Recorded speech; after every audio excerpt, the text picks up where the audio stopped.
हमारे माता बहन लोग भी बैठ के विरह के आनंद लेतनी। एक शांति बना के गीत के आप लोग आनंद ली और बड़ा ही सुंदर विरह। आइए डायरेक्ट स्वर बना के बहादुर।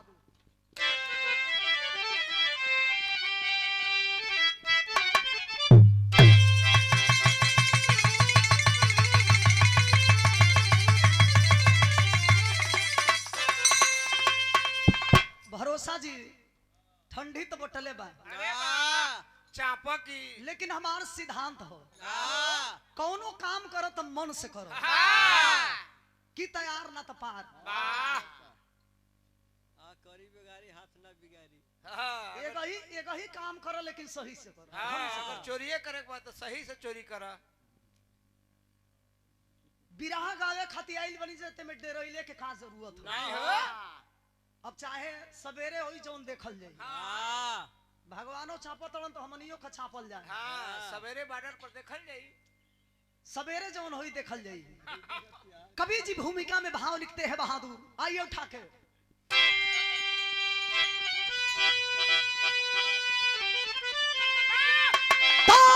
दोस्त सब, अरे दोस्त से बढ़कर दुनिया में दौलत नहीं। दोस्त दुर्दिली में होता मददगार है।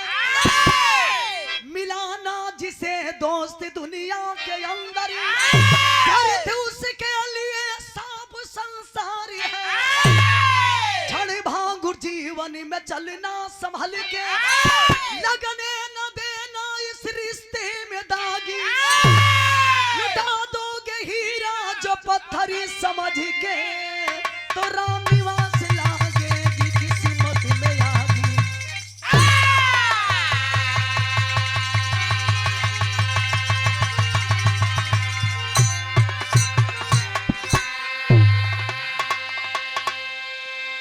दोस्त से बढ़कर दुनिया में दौलत नहीं। दोस्त दुर्दिन में होता मददगार है। जिसे दोस्त दुनिया के अंदर उसके लिए सब संसार है। भागुर जीवन में चलना संभल के, लगने न देना इस रिश्ते में दागी। लुटा दोगे हीरा जो पत्थर समझ के, तो राम निवास लागेगी किस्मत में आगी।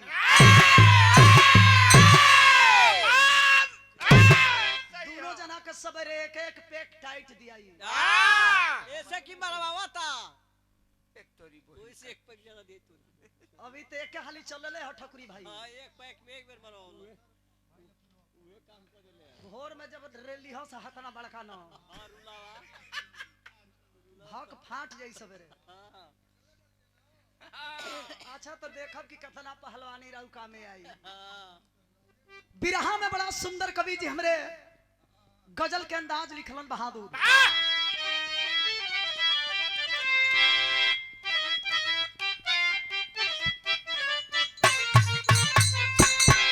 पर्दा बढ़ा के भैया।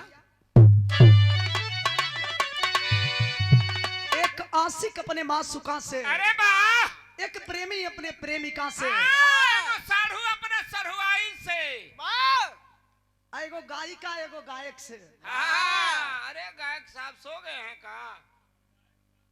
क्या इशारा है? आज आज तोहरे खातिर हम मुर्गिया लौकतनी। उ दिन भुला गइल तू। ई मीरा ना रहती तो शायद तू ना रहत।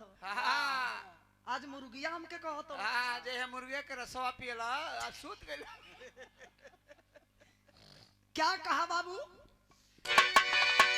अरे काहे ये दिल, अरे काहे ये दिल के बीच में दरार हो गई। काहे ये दिल के बीच में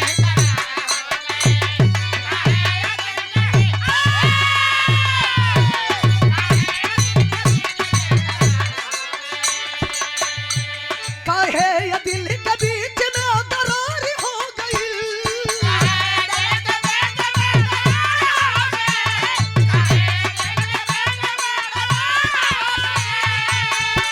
काहे ये दिल के बीच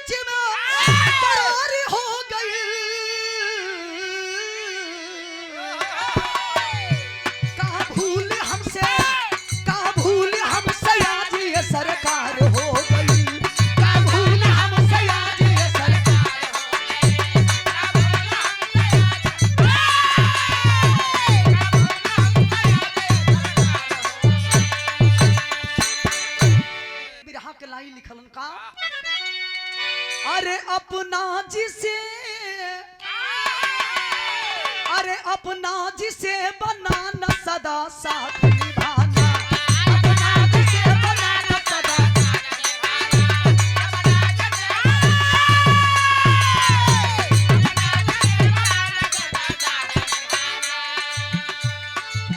संबंध पहला नंबर तो कोई से संबंध मत बनाओ, काहे हो? अरे अगर संबंध बनाओ तो दिल से बनाओ। ई ना कि मुहवा पर का किया अनहवा पुत काटी, ऐसन काम ना, अधूरा मत छोड़ा। अधूरा काम ना। कवि जी लिखत रन, ध्यान देव जा आप लोग का लिखलन। अपना जिसे बनाना सदा साथ निभाना,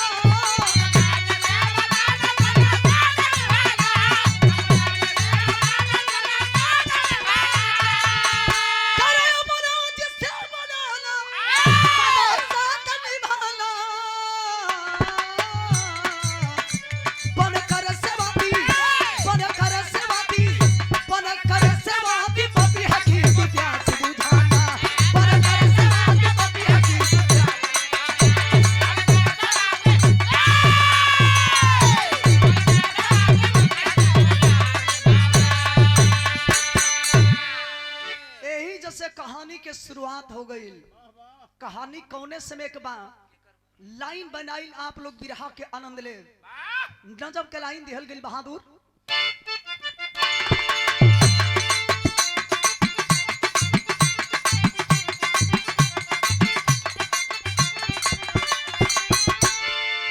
मनुष्य के तन मिलल बा, मनुष्य के रूप मिलल बा, तो जिंदगी में बहुत उतार चढ़ाव आवत जात रही, होत रही।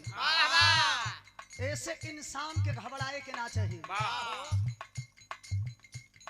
दुख के घड़ी में इंसान के औजाए के ना चाहिए, और सुख के घड़ी में आदमी के ज्यादा धन पर उतावला ना होके के चाहिए।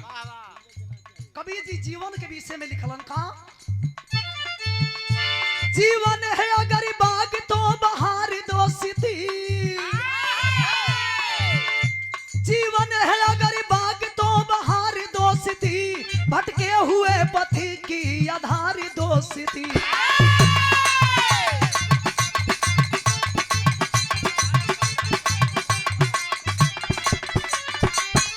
जीवन है अगर बाग तो बहार दोस्ती, भटके हुए पथी की आधार दोस्ती।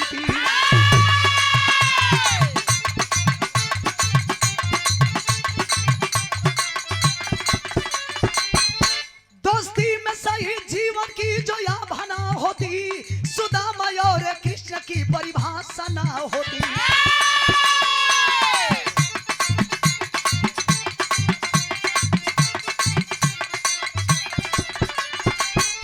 चले हैं नागपाल जब यूसुफ के साथ में, कदम बढ़ाए आगे ले तलवार हाथ में।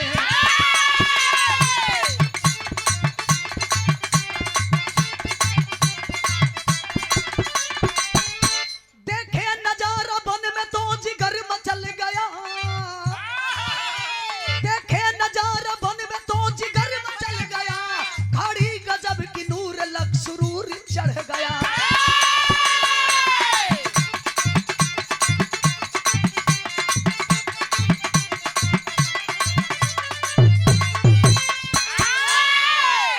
राजा जौने राजा के नाम बतावल गई नागपाल। अरे वाह, नागपाल राजा के एगो जिगरी मित्र, जेकर नाम बा यूसुफ।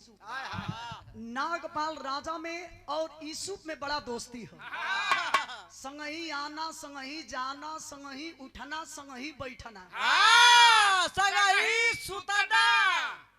नागपाल राजा अपने मित्र के बिना एक पल ना जी पावे। मित्र होके के चाहिए तो ऐसन रात दिन संगवे जौन बा बितावत लो। एक दिन रात के समय बाद दोनों मित्र अलग अलग स्थान पर सुतल बालो, लेकिन नागपाल राजा के नींद नहीं खे लागल, दिल में चैन नहीं खे। रात भर करवट बदलत तड़न। सबेर भइल अपने मित्र के जगाई के और जल्दी से नहाई धोई के जंगल में शिकार करे निकलन।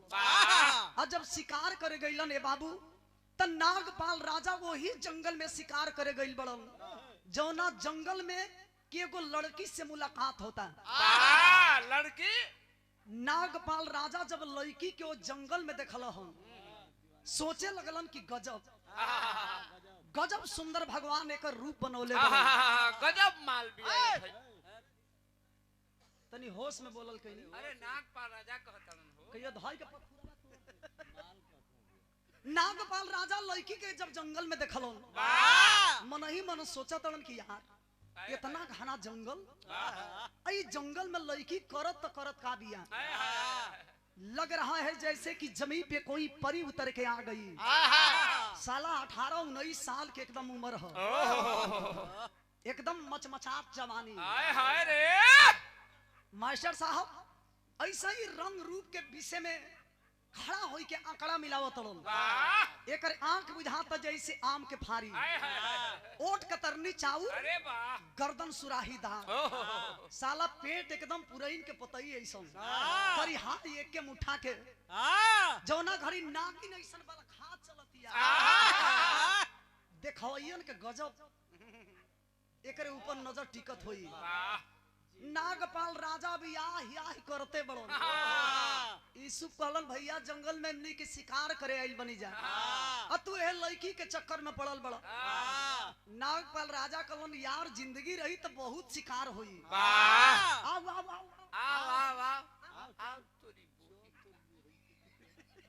आओ हई देख गजब सुंदर बिया न।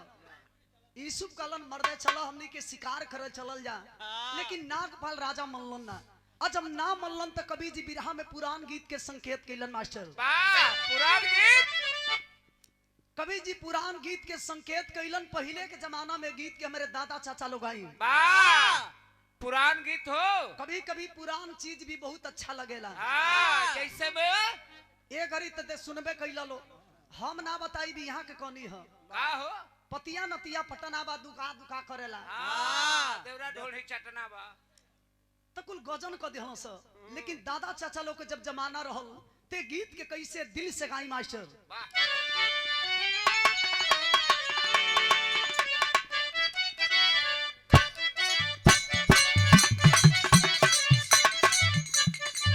पर्दा बढ़ा ली।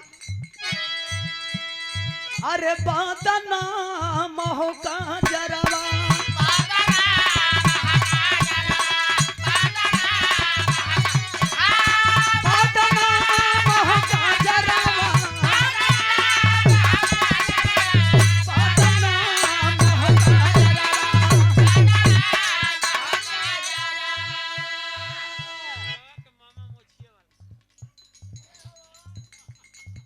लड़का के मामा मोछ वाला।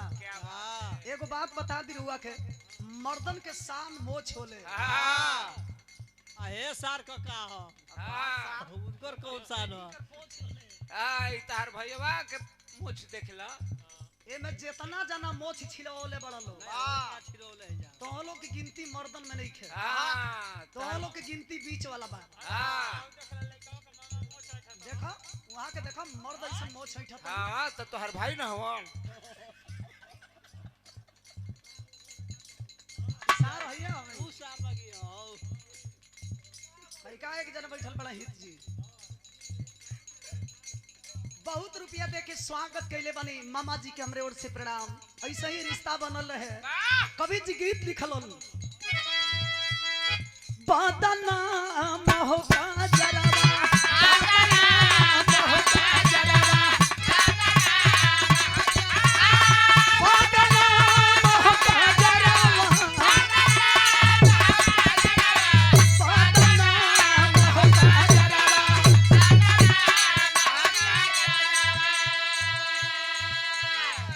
बाबू कुल त कुल ये हसाला जवानी के पानी अलगे होला। फारत जला हो बाबू फारत जला काहे ना तोहार आ उनकर चोकरत गइल होई समय पाके।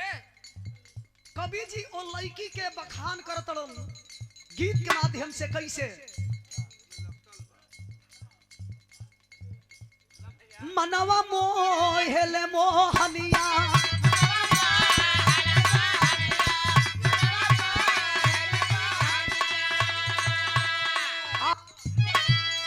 मनवा मोहेले मोहनिया मनवा मोहेले मोहनिया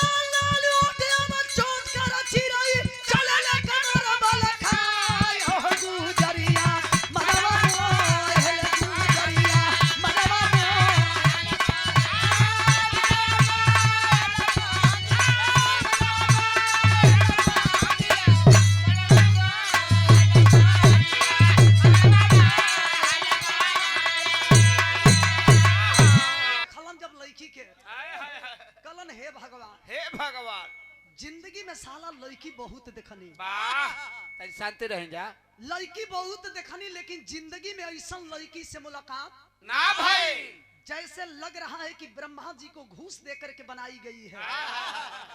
यार लगत कि अतवार के दिन ही बनावल गई भी है। रे देखो तो ने एकर सुधराई जौना घड़ी चलत ये तो एकर छम छम पायल साला यही दिल पर बिजली गिरावत है। यूसुफ कहलन कि चला जल्दी है लड़की के चक्कर छोड़ा। नागपाल राजा कहलन ऐसे हम ना जाई, बैठ गइलन वही लड़की के चाल पर, वही लड़की के गाल पर ध्यान लगौलन। लड़कियों जब यू टर्न लिहलस, यू टर्न के मतलब जब घूमल बिया, नागपाल राजा पर जब लड़की के ध्यान गइल, मन ही मन सोचत है कि हाँ तो करिए हा तो का ह तन दाढ़िए रखले बा त का ह भगवान शरीर देले बड़न। वाह कल्पना करती है कि हे ब्रह्मा जी, हे शंकर भगवान, वाह ए नौजवान अगर मेरे दिल का राजा बन जाता हाय हाय ते राजा के पाई के रानी के कुछ ना चाहिए। अरे वाह हम बिना बताए- बार वाला राजा के हो तू अब झगड़ा लगाओ तोड़ा। वो लड़की और राजा के बात है, हमारे यहाँ के बात ना। लड़किया देखलस राजा के कहलस कि हमरे दिल के राजा बन जाइए। घूमल बिया, घूम के देखलस राजा के तो मन ही मन कल्पना करे लगल। हम बताइला कि खाली मर्दे दीवाना ना होलन मेहरारू लड़किन पर, कुछ मर्द भी ऐसा होलन कि लड़की मेहरारू देखेली। वाह हमरे माता बहन लोग बैठल बनी, कोनो झूठ बात ना, सही बात कल्पना करेली का हो कि हमरे सखी के शाखा बड़ा सुंदर बड़ा। हे भगवान, हे भोलेनाथ, आवे वाला समय में ऐसा मर्द हमरो के दिहता ना। हाँ तो वो सरे जैसे सुगर, हमारा नियम वो सरे सुगर सुगर बाल बच्चा होई तो इनका नियर देख लो छछलोल बनाई, इनका नाक तो वहां तो जैसे नहर के मोटका भोभा है। हाँ तो तोरा नाक से कम बा के काम से कम बा कामे से काम ए घड़ी नहीं के हो। एगो लड़का जब मारो में जाता ना सो तो मैं सिस्टम देखल जाता है। अन्नाओ इनकर ये बा चिंता रा आधा मेरा आधा मरा। नागपाल राजा से लड़किया यू टन जब लिहलस, कलश के बताइए राजा कि आप कहाँ के रहने वाले हैं और इस जंगल में क्या करने के लिए आए हैं? नागपाल राजा कलन की रानी, आइए मैं राजा और मेरा नाम है नागपाल। इस जंगल में हमने शिकार करने के लिए आया था, लेकिन जब से तुझे देखा है ये साला दिल दीवाना हो चुका है। रे एक पल भी जीना मुश्किल हो गया है। लड़किया कलश की ज्यादा दीवाना मत बनो। तहरा से पहले जितना लोग अइलन जाना तला उनकर गति का भइल। नागपाल राजा कलन की चाहे जौन कुछ भी होखे, लेकिन ऐसे हम ना जाई। लड़की समझावत या बिरहा में गीत लगल बहादुर।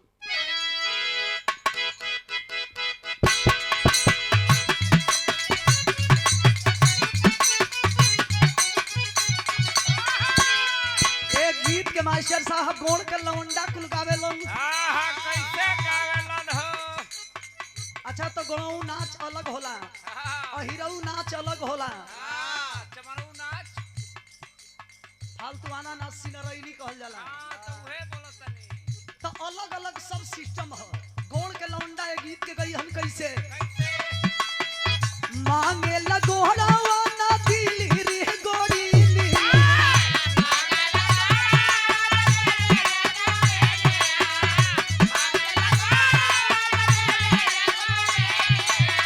मांगे लगोड़ा वाला रे गोड़ी लिया आई गोड़ी लिया रे काटे लगुए मुसुकी चवनिया आई गोड़ी लिया रे काटे लगुए।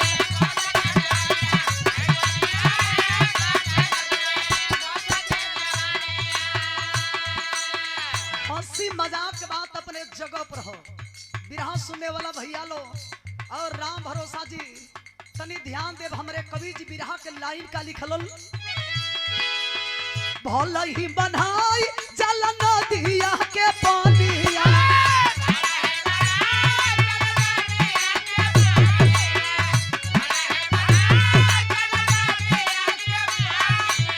भल ही बनाई जल नदिया के पानिया ना बनाले हो बांधला से जोरवा जवनिया ना बनाले हो बांधला से जोरवा जवनिया।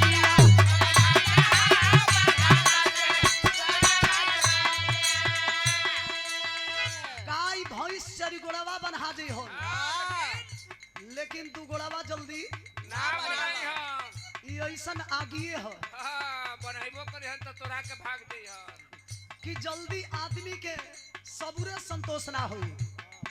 कवि जी पर्दा के अंदर बात लिखत हन कैसे लड़ली नजरिया कुमरिया झट बोले ले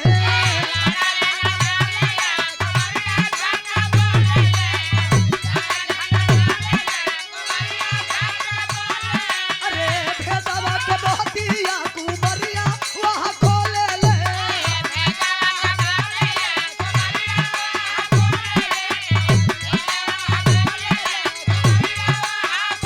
आगे जमी जई हा नहीं तो जानी जिंदा दुनिया जनवा ले ली है हो हमरे बाबूजी घुमरिया जनवा ले ली है हमरे बाबूजी घुमरिया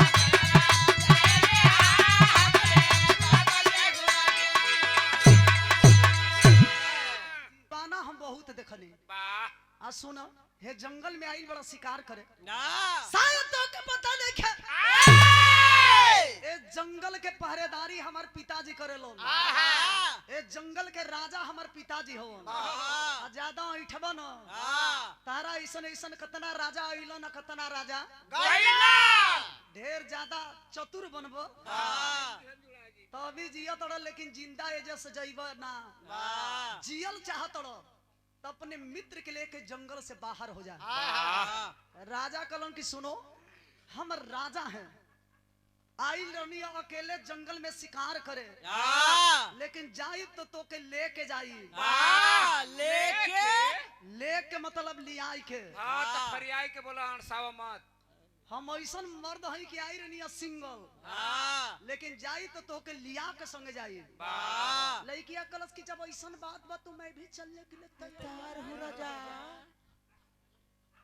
कलन के जब यह बात बा जो रोगिया के भाव तौन बैदा बतावे राजा जब इतना बात सुनलन कि लड़की राजी हो हाय रे कूदे लगलन हो अरे वाह, लेकिन कमरा तनको नहीं के हिलत। खाली कूदत भर मारो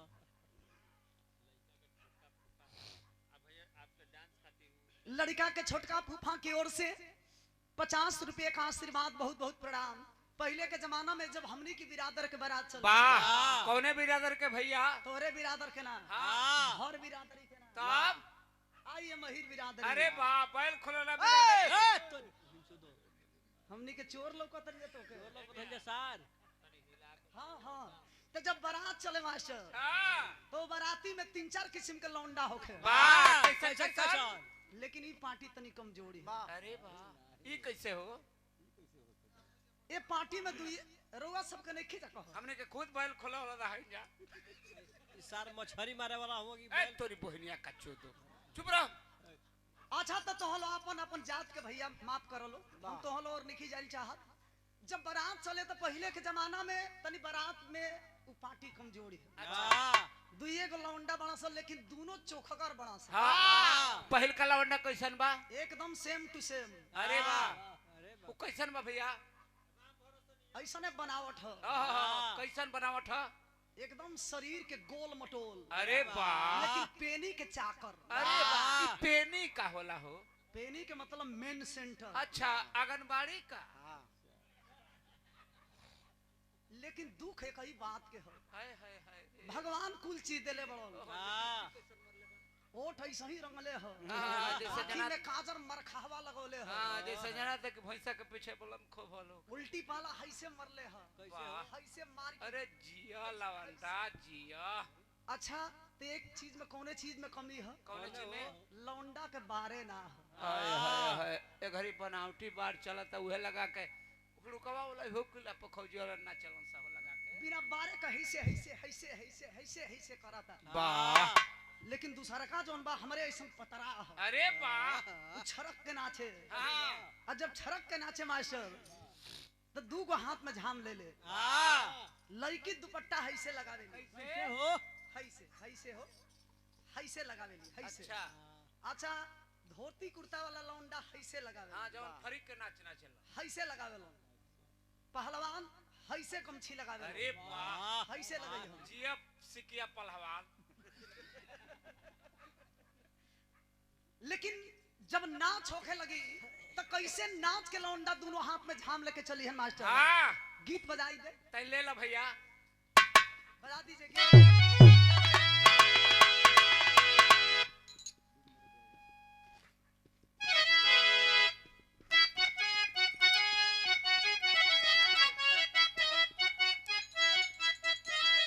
पर्दा जी आली मास्टर जी, कोनो दुल्हन के दुल्हा तोहरे ऐसा रहले मास्टर। ओहो कहाँ गई रहल? जाय के चटकल में बोरा बिनत रहल। अरे वाह वाह। आ लवट के आइल तो दुलैया कल जाए तो हर माटी लग। आय हाय। अरे हई जवानी हमर झाझर क देहला हो। अरे गोर के भेजनी आइल बड़ा त करिया झावर हो गइला। अब की बार ऐसे ही बोरा चट्टी बिनल। हाँ गर्दा सड़क जाई टीवी हो जाइए तो गलऊ। रोत या रो रो के कहे अरे डूबी मरबी बलमुजी, डूबी मरबी राजा जई बजो पुरुब के। यही तो लवंडा टीना ने टंगले रहे। हम जानो तनी के बार तू पावर में बाड़ा। हाँ ना बजैबा ना उनके बजावे देब। हाँ भैया हो तू काहे बजहन तो मारे लागब। ई आइल बनन जमनिया से हाँ सोचा तन कि बजाई तई कुल मर ठौरा मिल के मरी हन। मरिहान दे भी एके लकड़ी के सोचा तन के कर मार दिह से दो मच के। हाँ तब सिरिया खोल जाए। यही से डरा तन। खैर चिंता मत करो हम बानी न। कैसे लौंडा चले कैसे नाचे। अरे डूबी मरबी बलमुजी, डूबी मरबी राजा जई बजो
सर के गीत कवि जी लिखलन का कैसे?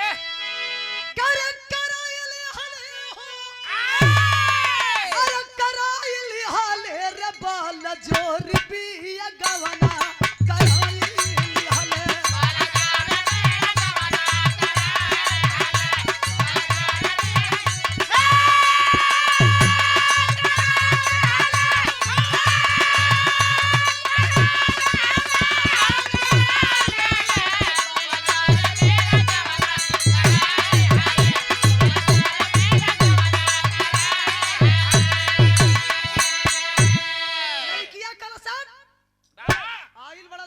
शिकार खरे खती जब हमारे पर राजी हवा चलो हम चले खती तैयार रही।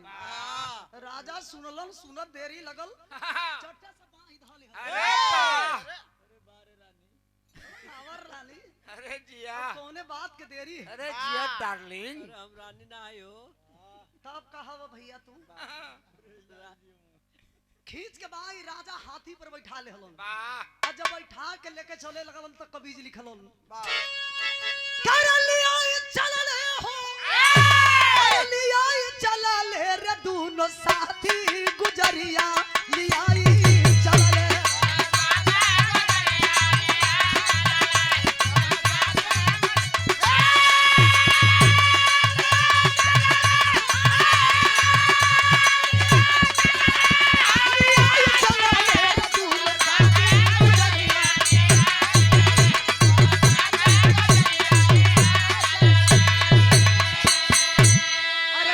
दूर गईला पर होई गईली रतिया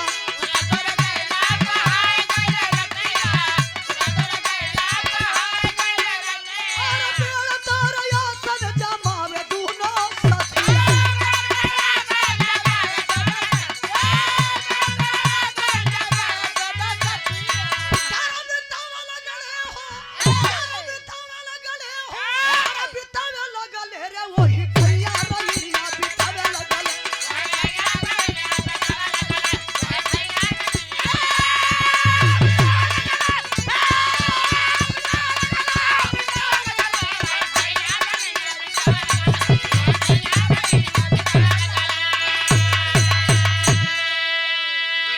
हाथी पर बैठौले बड़ा लड़की के वाह आज सोचा तड़न की चलो हाय हाय राजमहल तो एजा से बहुत दूर है हां लेकिन आज यही जंगल में लड़की के संग सुहाग रात मनाई वाह मन ही मने बुदुर बुदुर करत तड़न लड़किया कलस के हाथ तक एक ईटाई खाल हाँ ये रजवा पागल है ये हाथ तक पागल हो गल है वाह पता ना काम मन ही में बड़ बड़ बड़ बड़ बड़ बड़ बड़ बड़ करत था हाय हाय लड़किया समझे ना पावे और जब कुछ आगे गइल राजा तो देखा तड़न कि वही जंगल में एगो बरगद के पेड़ बा हाय हाय ये बाबू वही बरगद के पेड़ के नीचे लड़की के लेके नागपाल राजा रात गुजारे लगल वही बरगद के पेड़ के नीचे सुतल बड़न जौना पेड़ पर एगो गीध है एगो गिधनी सुतर रात के घड़ी जब 10 बजौलस तब गिधनिया अपने गिधवा के लगल खोदे अरे वाह पहले के जमाना में बहुत कम ऐसा आदमी रहल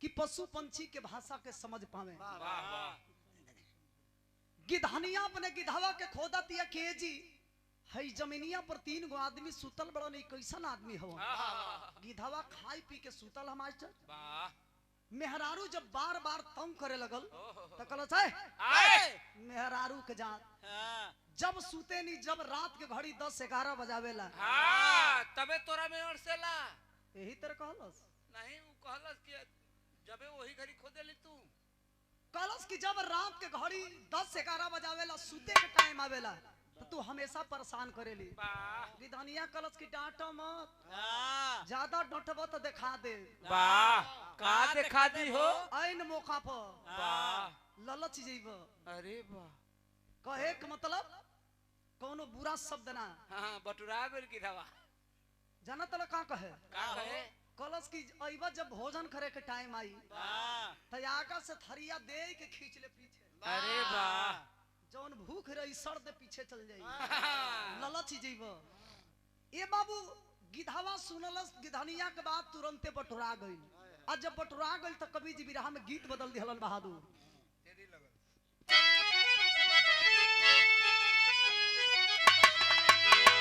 अरे बताओ कि बसुतल निचवा ए बाबू बताओ कि बसुतल निचवा त शंका भइल हृदय में हमरो नाम मिटावा अरे मिटावा अरे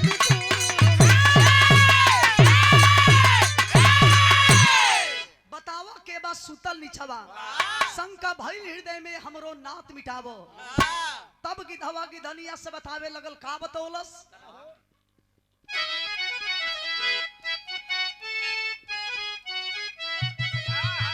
प्रधान जी कोनो दुल्हन के दुल्हा यही चिंता ऐसा नशेड़ी मिल गई नशा में कई किस्म के नशा होला कौन कौन के नशा भैया गांजा के नशा भांग के नशा दारू के नशा मेहरारू के नशा कम बोला दवाई ऐसा फायदा करी तू तो आई के जा घुटुर घुटुर मार ले कहत कि मेहरारू के नशा तो ये बतावा घरवा के स्थिति का होई घरवा तो इनकर बाबू नशा उतारत होई हां तोहरी बहन छो तोहर बहन लगी तोहरा ना कहे के चाही तो ये बहुत बेकार नशा है एकरे नशा जे करे लग जाई ना मोटाई ना दुबराई उ तहरे ऐसन खाली उ खींचत रही दुलही रोत या रो के कहे मास्टर ए मास्टर आप भी उसी श्रेणी में हैं दारू पिए वाला के मेहरारू कबो दुबरइबे ना करी हम ई काहे जाना तड़का है काहे हो? एक खाली जाई तब तक ले डांटी हाँ आ दूसर की हाली जाई मास्टर हाँ तो तनी मनी रुआ फरफरा अरे वाह। और जब तीसर की हाली चली तो उधर खाई है, देखिए संभल कर चलिए। अच्छा 10 गो रोटी बेचारी बनवले भी दुइये फरानी बना हाँ। 5 गो अपना खाती 5 गो उनका खाती हाँ।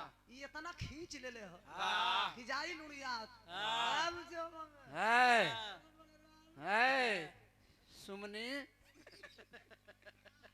कोई मेहरारू के आ गल दो गलवा हाँ एक रोज के आदत है हाँ कही कि खाई तो उल्टी करी हाँ ले जाके ठेले कोई पलंग पर सुता सुता दे 5 गो मर्दा वाला खाई हाँ। और 5 गो अपने खाई अरे हाँ। वाह 10 गो रोटी जब मेहरारू छापी मास्टर अरे तो ओकर देह ही ना सिलियाई तक एकर सिलियाई अरे वाह आ, गांजा पिए वाला के हाँ गांजा पिए वाला के मेहरारू कबो मोटइबे ना करी हमरे ऐसन ई काहे हो एक चिलम हो तब तक ले ठीक हो हाँ दूसरा का चिलम जो चढ़ल हाँ।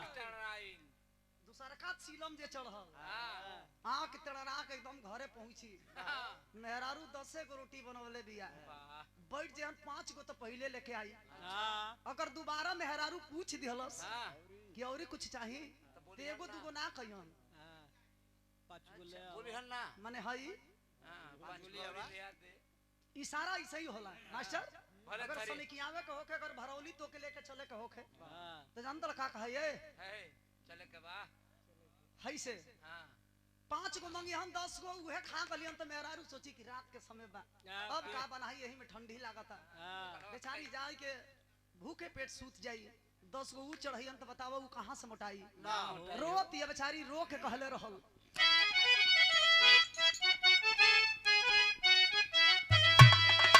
अब यही रे गांजावा अब यही रे गांजावा त सैया भइल ना से बाजावा अही रे गांजावा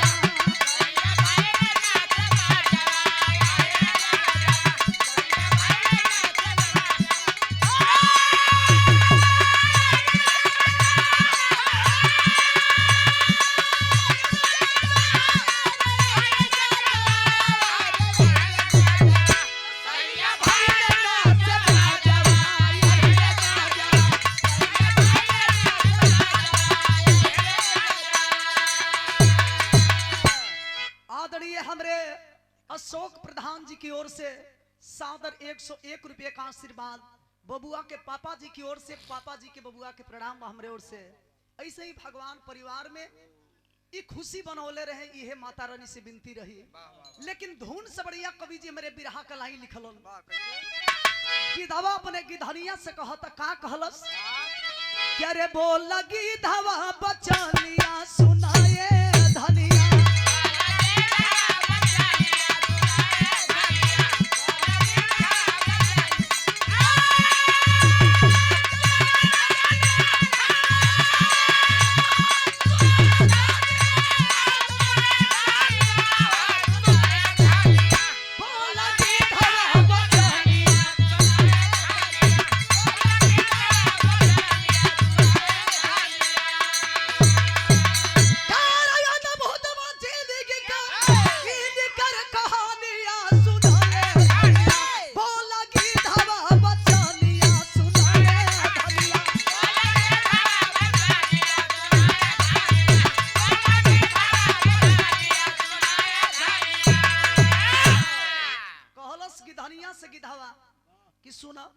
हम ना चाहत रहे कि तोहके बताई ई दू गो लइका सुतल बड़न ई दोनों लइका मित्र हवन इनके बगल में जौन लइकी सुतल बिया यही जंगल में राजा से प्यार भइल हो और राजा जब ये लड़की के लेकर राजमहल में जाए लगे हम बिरहा सुने वाला भैया लोग कुछ कहानी बचल बा गिधवा बतावा तक ये लड़की के लेकर राजमहल में जब राजा जाए लगे हम तो इनके संगे एक बहुत बड़ा अनहोनी हुई का बतावता अरे गिरी है दीवार टूट जाए है सपना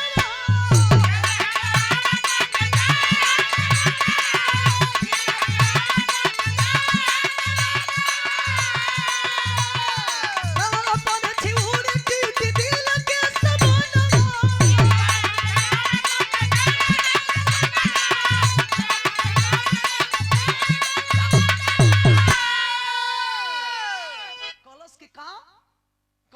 हाँ यह सच्चाई है। ये लड़की के लेके जब राजमहल में घुसे लगे हन त राजा के ऊपर देवाल गिरी, देवाल गिरला के मतलब कि नागपाल राजा के तुरंत मौत हो जाई। कहेला आदमी मेहरारू गिधनिया भले उ गिधवा के मेहरारू भी है, लेकिन कहतिया के जी जब नागपाल राजा मरिए जइहन तो हमने के जी के का कइल जाई? का कोनो उपाय नहीं के जौना से कि नागपाल राजा की जिंदगी बची? गिधवा कलश के उपाय बा, नागपाल राजा के राज दरबार में घुसे से पहले अगर कोई हाथी से उतार के अगर घोड़ा पर चढ़ा दी तो नागपाल राजा के जान बच जाई। अरे वाह, इज्जत तो बच जाई, लेकिन अंगना में जइहन तो इनकर जान ना बची। अंगना में मेहरारू सोने के थरिया में भोजन लेके यहाँ सब भोजन में रोटी चावल सब्जी ना, मुर्गा मुर्गी के मांस ना, वो थरिया में मछली रही। अब मछली के हार जब नागपाल राजा करी हन तो मछली के कांटा यही नटई में फंसी, अब फंसला के मतलब कि नागपाल राजा के तत्काल मौत हो जाई। गिधनिया कहती है कि ओइजा कैसे जान बची? गिधवा कहता कि बच जाई अगर नागपाल राजा के आगे के थरिया अगर दूसर कोई खाली अपन थरिया दे दी तो नागपाल राजा के जान बच जाई। ये बाबू मर्द मेहरारू में बात होते बा तब तक ले कभी जी मेरे बिरहा के गीत लिख दिहलन।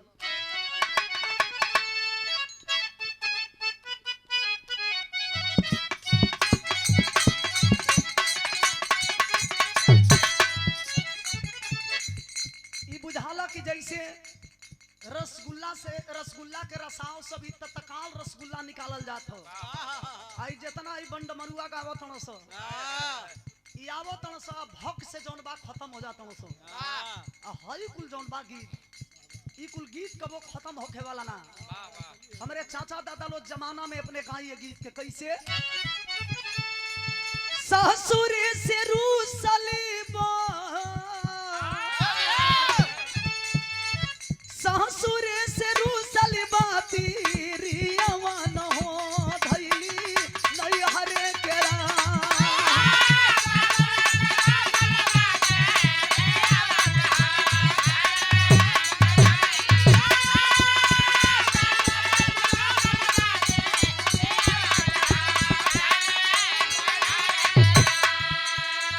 बोलगी धसुना मोर संगतिया न हो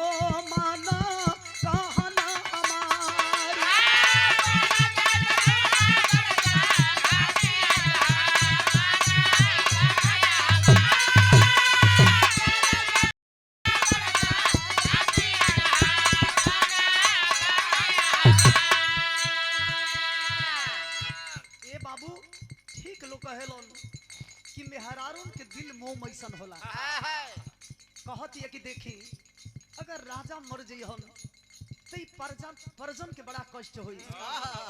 कोनो उपाय लगाई जा जौना से कि नागपाल राजा की जिंदगी बच जाए। कहलन की जान ना बची, अंगना में तो कोई बचा ली, लेकिन लड़की के संगे जब सुहाग रात बितावे जइहन तो ओइजा राजा के जान ना बची। एगो नागिन निकली आ नागिन नागपाल राजा के वही सुहाग सेज पर डसी आ डसला के मतलब कि वही सुहाग सेज पर लड़की के संगे सुतले सुतले दुनिया के छोड़ दी हम। कलश की चिंता मत करी, सवेर होई तो नागपाल राजा से जाके हम सच्चाई बता दे। गिधवा कलश की ठीक तू कहतड़ू, यही से लोग कहेलन कि मेहरारू के जल्दी कोनो बात ही पहुंचेला ना। तू बता देबू तो जाना तड़ू तोहरे संगे का होई। गिधनिया कलश के हमरे संगे का होई तो गिधवा बतावे लगल का होई ओकरे संगे। बतिया बतावत होई पत्थरे के दानावा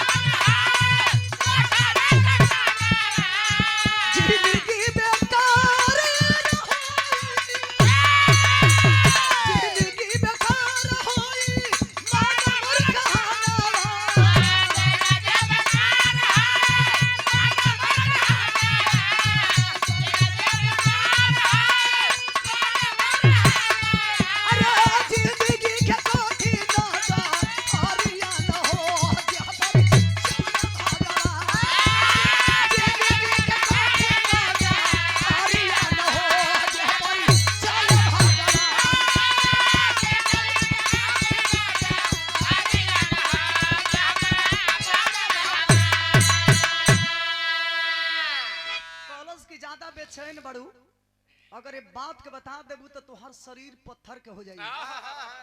गिधनिया तो चुप पटा गईले बाबू, लेकिन पूरी जितना गिधवा गिधनिया के बात भइल बा, पूरी रात नागपाल राजा का मित्र यूसुफ सारी बातें सुन रहा था। ऐसे कि यूसुफ के पशु पंछी के भाषा समझ में आवत रहल, समझ गइलन कि गिधवा गिधनिया का बतियावत रहल। सबेर भइल जब जाए लगलो तो सोचा तड़न कि हमरे ऐसन मित्र के ए धरती पर जियला के धिरकार हो। हमरे आंख के सामने हमार मित्र कुछ पल में हमार मित्र ये दुनिया के छोड़ दी, ये दुनिया में जियत अपने मित्र की जिंदगी बचाई। राजा हाथी पर बैठलन, यूसुफ घोड़ा पर बैठलन। जब जाए लगलन लो आगे तो जाए के आगे यूसुफ खड़ा हो गइलन। यूसुफ मुसलमान का लड़का था, जाकर के खड़ा हो गया और कहता है कि भाई जिंदगी भर हम दोनों मित्र एक ही साथ आना जाना और यहाँ तक कि सोना, दोनों मित्र एक ही साथ हम लोग खाए, लेकिन आज पहली बार जिंदगी में ये तेरा मित्र यही चाहता है कि जिस हाथी पर आप बैठे हो उतर करके इस मित्र को बैठा दीजिए, ताकि दुनिया के सामने मित्र के मान और सम्मान बढ़ जाए। नागपाल राजा अपने मित्र के बाबू इच्छा के पूरी करे खातिर हाथी से उतरी गइलन, अपने मित्र के यानी मुसलमान के लड़का के हाथी पर बैठा देलन। ओइजा तो जान बच गई। मेहरारू जब आंगना में सोने के थरिया में भोजन लेके अली सब, सोचा तड़म यूसुफ के एजा कैसे जिंदगी बचाई। चलहाकी कैलन, कहलन कि भैया जिंदगी भर एक ही संगे खैनी जा, लेकिन आज तक तो उसे कुछ कहनी ना।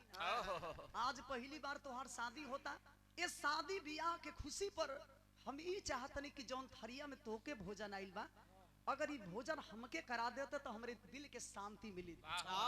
ओहू जब थरिया ले लेहलन, मित्र के जिंदगी बचा लेहलन, लेकिन सुहाग रात में कैसे जान बची।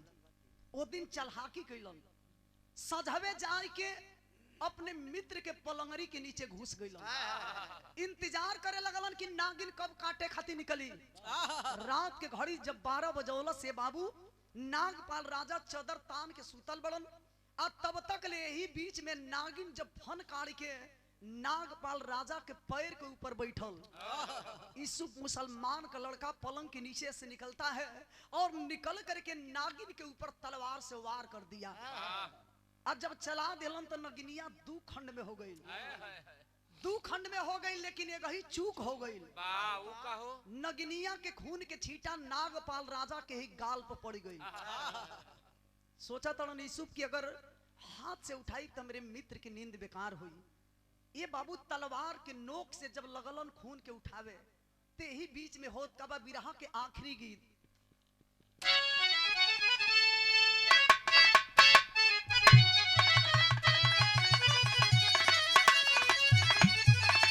वह गीत बजौना गीत के आप लोग सुननी कैसे बा बहादुर।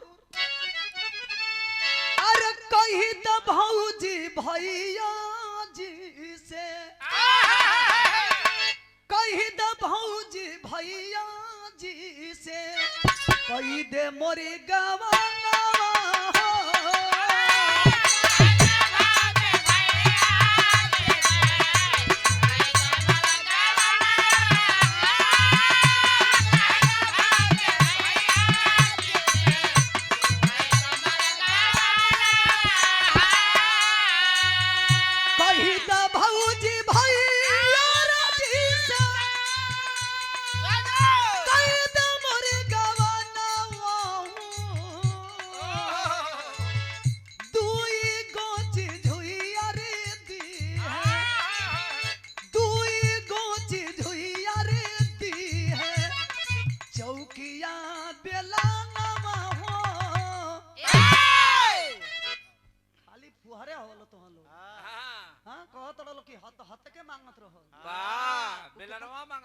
सब भेलै की रहल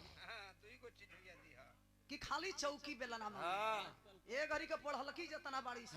एसी कूलर मांगत जी रही मेरी सब। शादी हो रही है, फर्स्ट क्लास का हमें पलंग चाहिए, एसी चाहिए, एसी कूलर चाहिए, चाहिए, कूलर चाहिए। वॉशिंग मशीन चाहिए। भले बाबूजी के पॉकेट में दाम होके चाहे, हाँ। लेकिन वो बेचारी कितना सब दे रहा। अरे वाह। कहलत कि भौजी जाए के खाली इशारा कर दी है। धुन सबड़िया कवि जी मेरे बिरहा के लाइन लिखलन। जब यूसुफ नागिन के काट देलन, उठावे लगलन तलवार के नोक से, यही बीच में नागपाल राजा के नींद टूट गई। मित्र के हाथ में तलवार देखलन, जैसे पैर के नीचे से जमीन खिसक गई। राजा सोचे पर मजबूर हो गइलन कि गजब हो गई। अरे जौने मित्र के भाई से बड़ी के समझनी, कभी अपने नजर से अलग ना कईनी, आज हमार मित्र हमरे दौलत के लालच में हमार जान मारे आ गई। नागपाल राजा के बाबू अपने नजर पर जैसे विश्वास नहीं हो, रोवत कहतलन कि हम का देखतनी, जौने मित्र के हर चीज दिहनी, दुख में सुख में साथ देनी, आज वह मित्र हमरे जान के दुश्मन बन गई। ये बाबू एक तरफ मुसलमान का लड़का यूसुफ रो रहा था, तो दूसरे तरफ नागपाल राजा रो रहे थे। सच्चाई बताना चाहता है मुसलमान का लड़का, लेकिन राजा विश्वास नहीं किए, धोखे में पड़ जाते हैं। जानना चाहते हैं कि आखिर सच्चाई क्या है, तो लिखना पड़ा कवि को, अरे दोस्त हो के भइला काहे, दोस्त हो के भइला काहे, भारी दुश्मनवा हो।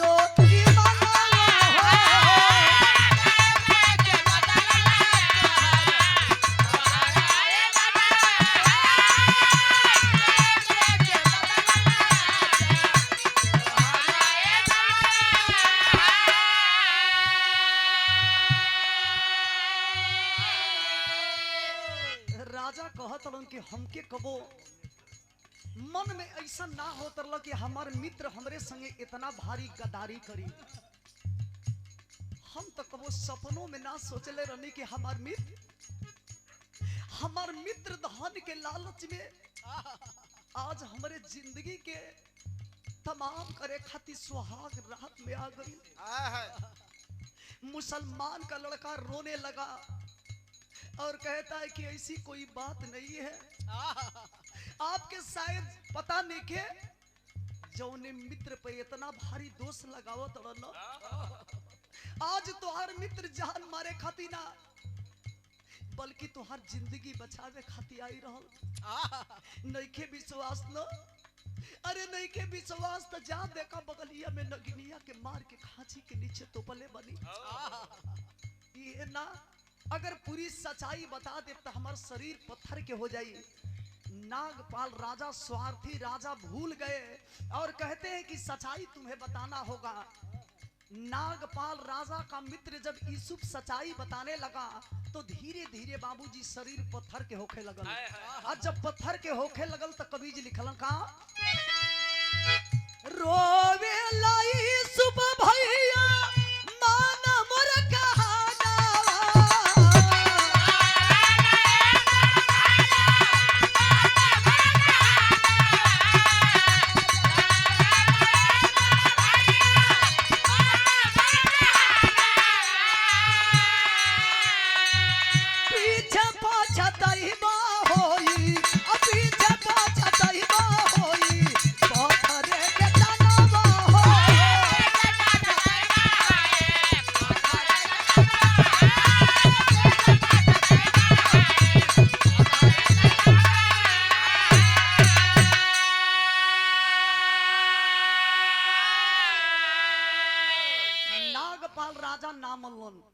की सच्चाई बतावे कोई। जब पूरा सच्चाई मुसलमान के लड़का यूसुफ जब बताने लगा, धीरे धीरे शरीरिया ये बाबू इंसान से पत्थर के हो गई।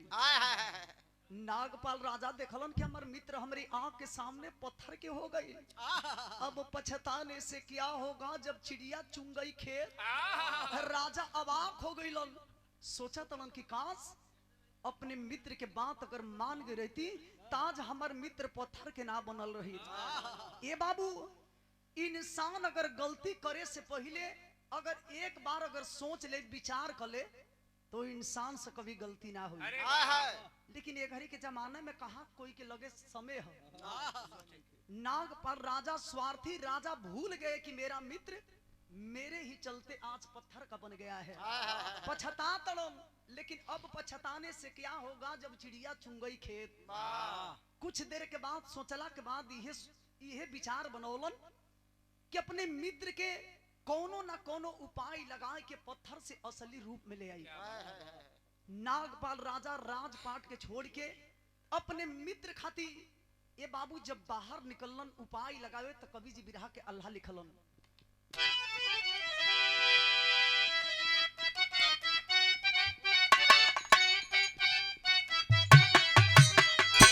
अरे रोवे राजकुमारी नहीं आवेला चयनवा बाबू।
सबेर के बेला में अपने मित्र के उपाय लगावे खातिर छोड़ के लगलन जंगल जंगल भटके।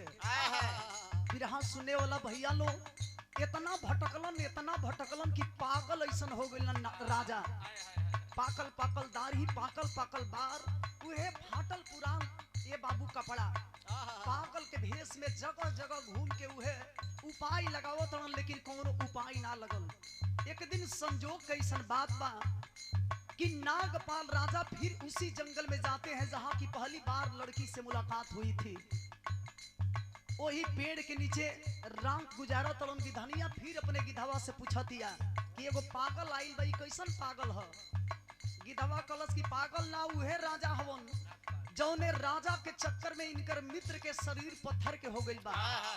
गिधनिया कलश की जब पत्थर के हो गइल बड़न त राजा के मित्र असली रूप में कैसे अइहन। तो जाना तनी जा गिधवा का कहलस हमरे बिरहा के मेन निचोड़। गिधवा कलश की जाना तड़ू राजा के मित्र यूसुफ कैसे असली रूप में अइहन। रानी से जब पहले का बेटा पैदा हुई और वही बेटा के नागपाल राजा अपने पत्थर रूपी मितवा के ऊपर सुताई के और जब अपने हाथ से तलवार चलई हम और लड़का के खून के छींटा जब इनके मित्र के ऊपर पड़ी तो इनकर मित्र असली रूप में आ जाई। ये दुनिया में कौन ऐसन बाप होई, ये दुनिया में कौन ऐसन बाप होई ये बाबू की अपने औलाद के अपने हाथ से काटी। कहेल आदमी कि बाप खाती औलाद सबसे बड़ा प्रिय होले। नागपाल राजा सुनलन, रात बीत गई, सबेर के बेला में राजमहल में आते हैं और वो दिन के इंतजार करे लगलन जहिया रानी ये दुनिया में लाल के जन्म दिहन। धीरे धीरे वो दिन भी आ गई जहिया ये दुनिया में एगो माई अपने लाल के अपने करेजा के टुकड़ा के जन्म देले बड़ी है बाबू, अपने औलाद के जन्म देले बड़ी माई तो माई होली। 9 महीना यही कोख में बड़ा कष्ट से अपने लाल के एगो माई ये दुनिया में जन्म देली। आज जब रानी ये दुनिया में लाल के जन्म दिहली, राजा जब देखलन अपने करेजा के टुकड़ा के अपने बेटा के, तो देखलन तो सूरत मोह गइलन। सोचा तन कि दुनिया में हमार बेटा जिंदा रही तो ऐसन ऐसन मित्र हमके बहुत मिली। हम स्वार्थी राजा भूल जाते हैं कि मेरा मित्र मेरे चक्कर ही पत्थर का बना है। लेकिन मेहरारू अब हमार पॉइंट हो जाए, आप मेहरारू को नहीं हो। रानी अपने पति के वचन को निभाने के लिए, क्या बात है, देखिए एक औरत कितना बड़ा त्याग करती है अपने पति के वचन के निभावे खातिर। अपने लाल के जौने लाल के 9 महीना यही कोख में ढोई के नरक से बाहर कैली ए दुनिया में जन्म दिहली है बाबू। वो करेजा के टुकड़ा के उठाई के रानी एक करेजा के पत्थर बना ले लिए बाबू। अब पत्थर बनाए के जब अपने लाल के वही पत्थरवा पर सुताई के जब उठाई के तलवार और रानी जब धीरे से चलावे लगली, ये बाबू करेजा फाट गई। अरे दुनिया में कौन ऐसा माई हुई हो कि अपने लाल के अपने हाथ से काटी। रानी अपने पति के वचन के निभावे खातिर अपने करेजा के टुकड़ा के ऊपर जब तलवार चलौली, तो कवि जी मेरे बिरहा के आखिरी भाव खड़ी में लिखल लाल,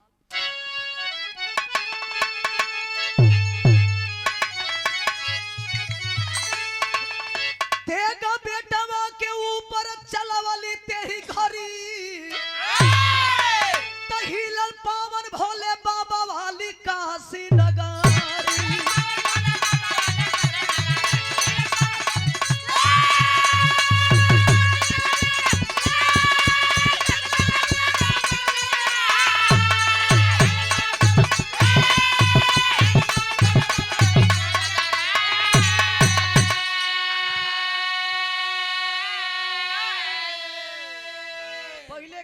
यही में लोग सवाल करे कि सती के ठठरी कब हंसी थी और काशी कब करवट हुआ था। भोलेनाथ जमीन के अंदर कब धंसे थे। बिरहा सुने वाला भैया लो, जब माई अपने लाल के ऊपर तलवार चलावे लगली तो काशी की नगरी भी डगमगाने लगा। भोलेनाथ के डमरू से डिमडिम आवाज निकलने लगा, इसलिए कि रानी भोलेनाथ का बहुत बड़ा भक्त थी। भोलेनाथ से बर्दाश्त ना भइले बाबू, भोलेनाथ को प्रकट होना पड़ा। और जब भोलेनाथ प्रकट होते हैं तो कवि को लिखना पड़ा क्या, अरे जिंदा भइले लाल माई मुहावा निहारे, अरे धन्य भगवान या तो हरे सहारा।